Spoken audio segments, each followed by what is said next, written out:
આખું નગર આવ્યું છે. એવા નગરના નગરજનો, મારો મહિલા મોરચો, બહેનો, માતાઓ, દીકરીઓ, યુવાન દોસ્તો, બહારથી પણ મહેમાનો વધાર્યા છે. બધાને મિત્રો નમસ્કાર.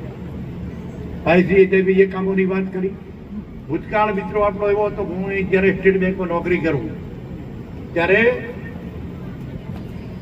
આપણે કુવામાંથી સેસીને પાણી લાવવું પડતું. કોઈને ઘેર નળ કનેક્શન નહોતું અને પાણી હતા ત્યારે કુવાના અને ટ્યુબવેલ જ્યારે કર્યા ત્યારે ખારા. ભાઈ જે બી કરતા હતા, ઘણા પ્રશ્નો હતા. પીવાના પાણી માટે, મીઠા પાણી માટે ડીસાનું પાણી મળે એના માટે અનેક ઉપવાસ આંદોલનો થયા.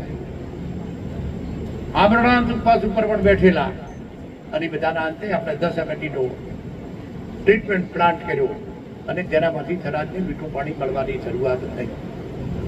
અત્યારે થરાદને પાણી મળે છે, પણ ક્યાંક ક્યાંક ઘણી વાર ફરિયાદો પડે કે સાહેબ પાણી ફિલ્ટર થતું નથી.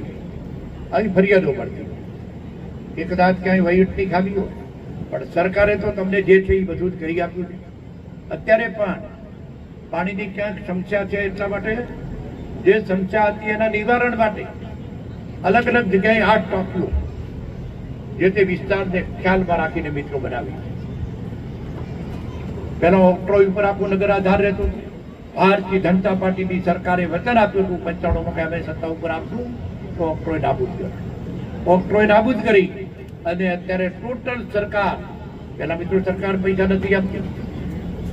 દેશના લોકલાડીલા પ્રધાનમંત્રી અને તત્કાલીન મુખ્યમંત્રી આદરણીય નરેન્દ્રભાઈ મોદી જ્યારથી મુખ્યમંત્રી બન્યા ત્યારથી શહેરોને લક્ષ્યમાં રાખીને શહેરી વિસ્તારનો વિકાસ થાય એના માટે પણ અનેક પ્રકારનું આયોજન કર્યા. અને અત્યારે તો મિત્રો માંગ્યા વગર માપ પણ નપીર છે.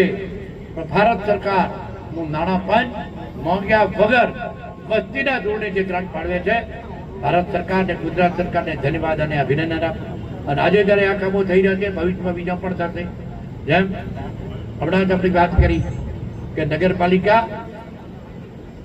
આપણા વીજળીકરણના વાયરોથી, થોભલાઓમાંથી આપણને મુક્તિ મળશે, જેથી ક્યાંય ગાડી પાછી રિવર્સ લેવામાં પણ થોભલાને અડે નહીં એની ચિંતા કરશે. ત્યારે એનામાંથી મિત્રો ટોટલ મુક્તિ. વાયર તૂટીને પડી ન જાય, લંગરીઓ કોઈ ઉતારે નહીં, આ બધી ચિંતામાંથી જ્યારે મુક્ત થતું.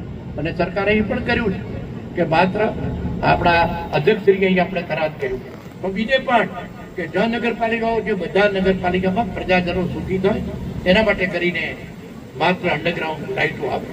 સરકાર આપણી ખૂબ ચિંતા કરે છે. અને હાથે હાથે તમામ પ્રકારે મારે તો તમને યાદ કરાવવું છે, થરાદમાં કઈ જગ્યાએ રહેતા, કેવા વિસ્તારમાં રહેતા, થરાદની કઈ પરિસ્થિતિ હતી. 35 વર્ષે દુષ્કાળ હતો. જો પીવાના પાણીની સમસ્યા હતી તો અત્યારે મિત્રો થરાદ જિલ્લામાં બીજા નંબરનું શહેર સક્સેસફુલ બન્યું. આવું યાદ કરો તો ખરા, ક્યાં હતા ને ક્યાં પહોંચ્યા. 4 રસ્તા કોઈ જમીન લેવા માટે તૈયાર હતું, વર્તે તુલસી બનાવી. પણ જે પરિસ્થિતિની 600 રૂપિયા મિત્રો પ્લોટ મળતો તો લેતા નતા. તમે કઈ જમાનામાં જીવતા હતા? આખા પરિવર્તનનો યુગ જ્યારે બદલાણો છે, દેશ અને દુનિયા વાતો કરતા જાજો, ખૂબ પ્રગતિ થઈ છે, તમામ ક્ષેત્રમાં પ્રગતિ થઈ છે. અને આજે જ્યારે અધ્યક્ષશ્રી આપણા વચ્ચે આવીને આ કામોનું જ્યારે ખાતમુહૂર્ત કરી રહ્યા છે, અધ્યક્ષશ્રીને ધન્યવાદ ને અભિનંદન આપું. કે આપણા વિસ્તારની સતત ચિંતા કરીને ઘણું કર્યું છે. મારા સમયમાં પણ ઘણું બધું બન્યું છે, પણ જે સમયગાળામાં બન્યું છે ને અત્યારે જે જરૂરિયાત એ કરવું જ પડે. અને એ જ્યારે કરી રહ્યા છે ત્યારે એમને પણ ધન્યવાદ અને અભિનંદન આપું.